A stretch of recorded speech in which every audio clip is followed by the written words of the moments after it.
Hai, Assalamualaikum. Selamat kembali ke channel Mana-Mana Pun Seram. Kali ini anda bersama saya, Abang SD. Tajuk pada video kali ini adalah pengalaman kerja di stadium. Pada video kali ini saya telah menerima dua orang yang menghantarkan kiriman mesej. Mereka kongsikan pengalaman mereka semasa bekerja di stadium. Yang pertama kiriman daripada Adam dan yang kedua kiriman daripada Iqbal. Saya akan kongsikan kisah kedua-duanya pada anda semua. Kepada anda para penonton Mana-Mana Pun Seram, ingat, kisah-kisah yang diketengahkan ini anda jangan mudah percaya dan terlalu taksub, anggap saja sebagai satu hiburan. Kisah-kisah yang dikongsikan ini anda bayangkan yang anda sedang tonton filem-filem seram. Sebelum kita mulakan video, saya mahu minta tolong kepada semua para penonton Mana-Mana Pun Seram. Jangan lupa subscribe, tekan butang loceng, like, komen dan share kepada semua rakan-rakan para penonton Mana-Mana Pun Seram supaya kami lebih bersemangat untuk membuat video. Okey, tanpa tunggu lama-lama lagi, jom sama-sama kita dengarkan kisah ini. Selamat datang ke channel YouTube kami Mana-Mana Pun Seram. Kisah-kisah yang anda dengar ini hanyalah sekadar satu hiburan. Jangan mudah percaya dan terlalu taksub. Dan ingat, Mana-Mana Pun Seram.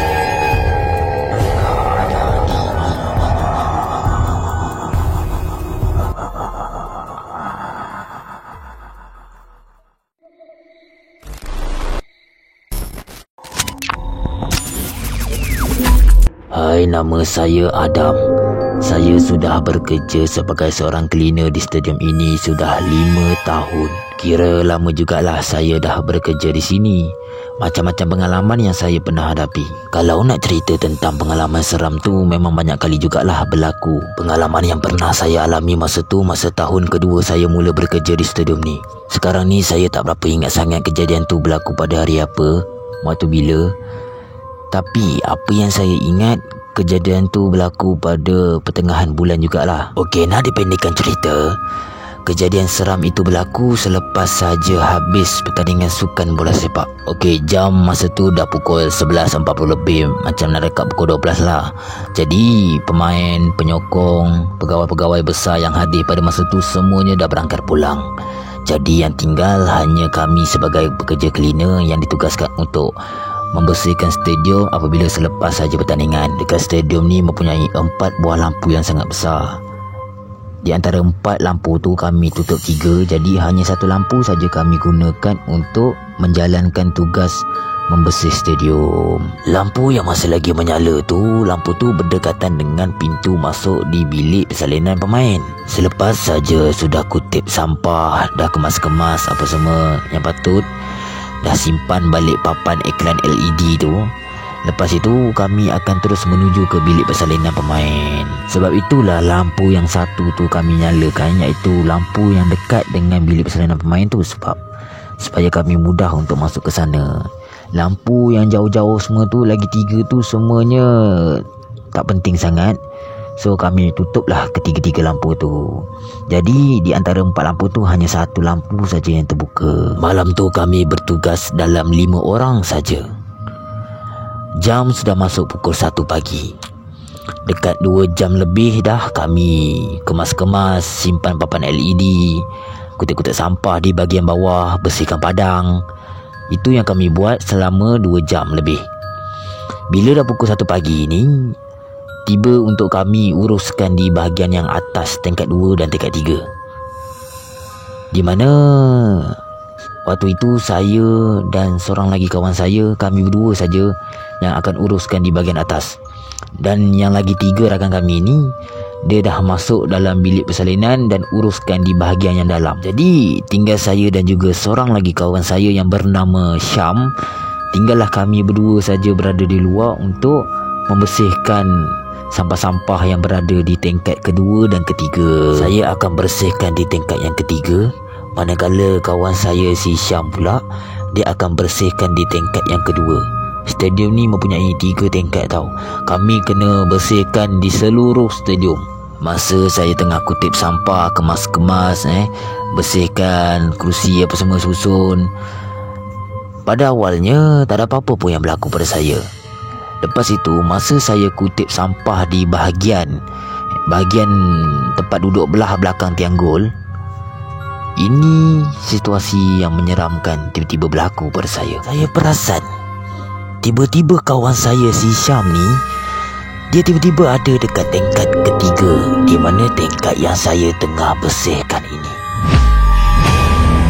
Apa yang pelik, kawan saya si Syam ni, dia tak pegang sampah, dia tak pegang apa-apa pun, dia tak buat apa-apa pun. Dia hanya jalan je. Abang SD nak tahu tak dia buat apa? Pada awalnya saya tegur dia, tapi dia tak nyaut pun. Malah Abang SD, dia hanya jalan je. Saya cakaplah dalam hati, dah kenapa dengan Syam ni? Pada awalnya saya terkejut.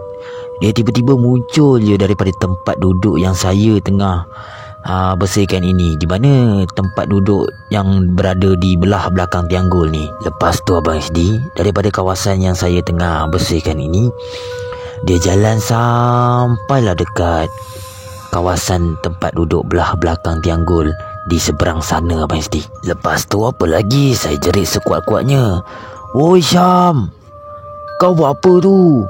Sampah semua dah kutip ke belum? Woi, kau buat apa dekat sana?" Saya jerit sekuat-kuatnya. Saya geram Abang SD. Masa saya tegur, dia tak nyaut. Lepas itu, dia hanya jalan je. Itu yang saya jerit kuat-kuat tu. Lepas tu Abang SD, apa yang mengejutkan saya, sampai saya lari lintang pukang, terus turun ke bawah, terus menuju ke bilik persalinan pemain, di mana dalam bilik tu dah ada 3 orang rakan kami yang sedang bersih-bersihkan kawasan di situ. Lepas saja saya jerit-jerit tadi tu, alangkah terkejutnya bila saya nampak kawan saya si Syam ni, dia berubah jadi asap hitam tau. Dalam fikiran saya masa tu, betul ke apa aku nampak ni? Ke aku dah penat sangat dah ni? Takkan kawan aku jadi macam tu? Abang SD, lepas tu saya gosok mata saya tau. Saya macam tak percaya, betul ke apa aku nampak ni? Betul ke ni? And then kawan saya si Syam tu, bila dah berubah jadi asap hitam tu, tiba-tiba dia meluru ke arah saya dengan sangat cepat dan pantas. Lepas itu yang menyebabkan saya lari lintang pukang masuk terus ke dalam bilik persalinan pemain tu. Kalau Abang SD dan semua para penonton Mana-Mana Pun Seram ingin tahu apa yang saya nampak, rupa dia macam cerita hantu. Kalau korang semua buka cerita Nina Bobo, macam tu lah rupa hantunya. Asap hitam. Dia akan kejar seseorang tu bila dia perasan. Tapi orang kata kalau nak elakkan daripada benda tu, kita kena tutup hidung, tutup mulut, jangan bernafas. Kalau tidak, dia akan datang dekat kita. Itu caranya untuk dia tak nampak di manakah keberadaan kita. Lepas tu Abang SD, apa yang membuatkan saya ni lagi tambah terkejut, bila saya dah lari-lari masuk terus dalam bilik persalinan tu, saya terkejut apabila kawan saya si Syam ni dah ada dalam tu rupanya. Jadi Abang SD, rupa-rupanya selama saya bersihkan kawasan tu sampailah pukul 1 pagi, rupanya mereka berempat dah ada dekat dalam tu dah. Ada dalam bilik tu. Jadi hanya saya seorang saja yang berada di luar, di tempat kursi penonton. Saya marah mereka berempat Abang SD. Cis, korang tinggalkan aku kan? Sampai hati. Aku penat-penat kutip seorang-seorang. Rupanya korang tak temankan aku, korang tinggalkan aku kan? Agak-agak lah weh. Lepas itu kawan saya si Syam ni dia cakap lah, "Weh, masa dekat pukul 1 pagi tu, aku terkejut. Aku langsung tak nampak yang kau tu ada dekat tingkat 3. Aku ingat kau dah masuk, aku pun nak marah juga semua orang kan. Kenapa kau orang tinggalkan aku juga?" Rupa-rupanya aku terkejut yang ada dekat situ Ahmad, Amin dengan Zaidi. Hanya mereka bertiga je ada dekat dalam. Aku ingat kau ada, rupa-rupanya kau tak ada. Aku terkejut lah. Lepas itu aku tanya mereka, "Weh, mana si ni Adam?" Tapi mereka 3 terkejut juga. Bukan Adam dengan kau ke? Tak ada pun. Itu yang mengejutkan tu. Lepas itu mereka berempat terkejut apabila nampak saya ni tiba-tiba lari meluru masuk dalam. Dengan sampah-sampah sekali saya terbawa masuk, sebab saya dah terlalu takut dengan asap hitam tadi tu. Keesokannya saya ceritakan pada mereka semua apa yang berlaku pada saya. Abang SD, mereka ada cakap juga yang mereka pernah nampak benda asap hitam tu. Tapi mereka ada cakap yang hati-hati kalau nampak benda tu, sebab benda tu dia boleh berubah jadi siapa-siapa je. So itulah pengalaman saya. Lama kelamaan saya dah biasa, saya dah okey, saya dah boleh terima kerja pada waktu malam, bertugas pada waktu malam. Lama-lama saya dah terbiasa.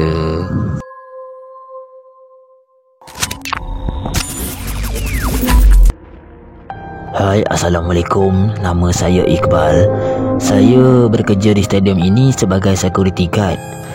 Saya bekerja sebagai security guard ni tak lama pun, hanya sementara saja. Saya ambil part time. Saya bekerja di sini sebab nak tunggu sebelum saya dibenarkan untuk masuk ke college. Waktu itu saya baru saja berumur 18 tahun. Walaupun saya baru saja lepasan SPM, tapi saya cuba beranikan diri untuk bekerja sebagai security guard. Pekerjaan seperti security guard ni, kalau nak ceritakan tentang pengalaman, memang tak asing lagi lah. Macam-macam pengalaman yang pernah saya alami. Pengalaman yang takkan boleh saya lupakan. Waktu itu saya bertugas pada waktu malam. Masa tu yang bertugas hanya 2 orang saja. Yang bertugas pada waktu itu hanya saya dan juga seorang lagi kawan saya yang bernama Ayub. Ayub ni dia lebih tua sedikit daripada saya.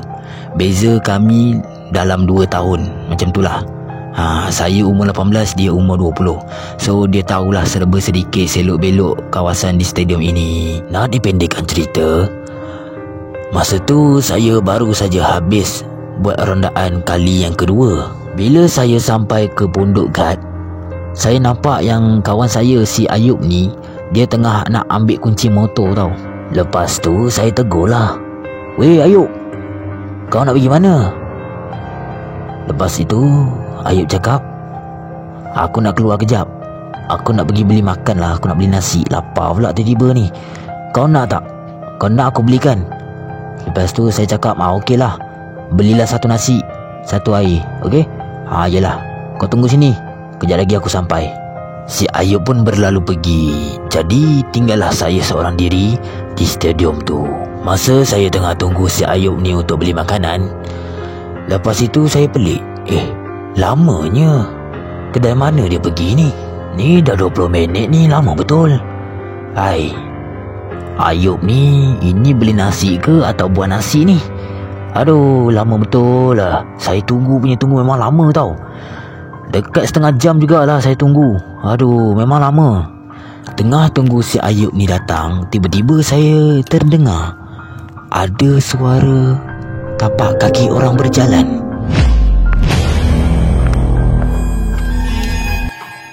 Masa tu saya fikir, itu mesti Ayub tu dah nak sampai tu. Lama betul tunggu ni. Aduh, hai. Akhirnya ada pun. Tetapi lama saya tunggu, dia masih lagi tak muncul.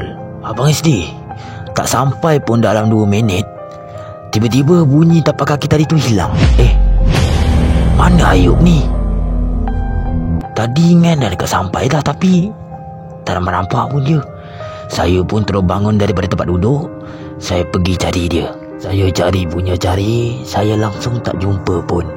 Di manakah kawan saya si Ayub ni? Saya fikir, mungkin itu perasaan je kot. Lepas itu saya kembali ke pondok semula. Masa tengah kembali ke pondok ni, tiba-tiba dekat tandas lelaki saya perasan yang kawan saya si Ayub ni, dia ada dekat tandas lelaki tu. Saya terkejut. Sekilas pandang je, tiba-tiba saya perasan, itu Ayub je. Lepas tu saya toleh betul-betul. Memang betul saya nampak kawan saya si Ayub tu ada dekat dalam tandas tu. Lepas itu terperanjat saya dia buatnya abang sedih. Lepas tu saya tegurlah, "Ayub, weh Ayub, apa kau berdiri tegak dekat depan tandas tu? Mana nasi yang kau kata kau nak beli tu? Aku lapar ni." Abang SD dan semua para penonton mana-mana pun seram, Ayub dia hanya berdiri tegak, tak kata apa-apa, tak buat apa-apa. Dia hanya diri tegak macam patung. Saya pun apa lagi, saya cuba mendekatinya. Saya dekat, saya cakap, Yuk, kau dah kenapa ni Yuk? Yuk, kau dah kenapa ni? Apa hal ni? Saya peganglah bahu dia Abang Zdi. Lepas itu dia pusing ke arah saya. Alangkah terkejutnya saya tengok wajahnya sangat buruk Abang Zdi. Wajah dia seolah-olah wajah yang hangus terbakar. Apa yang membuatkan saya lari terus daripada kawasan tu? Bila dia cakap, Iqbal, aku lapar lah. Aku lapar. Kau lapar juga ke? Saya tak kata apa Abang Zdi. Saya terus becut lari daripada tempat tu. Saya lari sampailah dekat pondok. Tibanya saya dekat pondok tu, rupa-rupanya Abang Zdi, kawan saya si Ayub tu baru sampai. Lepas itu dia terkejut apabila tengok saya yang dalam keadaan ketakutan. Lepas tu Ayub cakap lah, Iqbal, kau dah kenapa ni? Apa hal ni? Ada apa? Lepas tu saya cakap, ada benda yang menyerupai kau. Aku ingat tadi tu kau, tapi benda tu menyeramkan. Lepas tu aku terus lari dekat sini. Aku terkejut, tiba-tiba kau muncul pula kat sini. Kau pergi mana lama sangat? Lama aku tunggu, sampai aku kena kacau tau. Ayub pun cakap lah, sorry. Aku terpaksa pergi gerai yang jauh sikit. Sebab gerai yang selalu kita minum dekat gerai siang tu, dia tutup hari ni. Jadi aku terpaksa pergi gerai yang jauh sikit. Sorry lah. Tapi tak ada apa-apa yang berlaku dekat engkau kan? Apa, aku okey. Muncul tak jadi apa-apa dekat aku. Lepas tu Abang Zdi, saya demam dalam beberapa hari akibat terkejut punya pasal. So akhir sekali saya dah kembali okey. Dalam beberapa hari saya dah mula masuk kerja semula. Alhamdulillah semuanya dah okey. Pengalaman memang amat-amat berharga bagi saya. Dan lepas ini saya akan berhati-hati lagi dan waspada di sekeliling saya, lagi-lagi bila waktu malam. Untuk menjadi security guard ni memang macam-macam boleh berlaku. Perompak ke apa ke, memang macam-macam boleh berlaku. So kena hati-hati, kena waspada. Kalau benda-benda jin, gangguan-gangguan ni memang tak lari daripada kita. So kita kena banyakkan berdoa sebelum bekerja. Okey, terima kasih. Sampai di sini sajalah kisah saya. Assalamualaikum. Goodbye.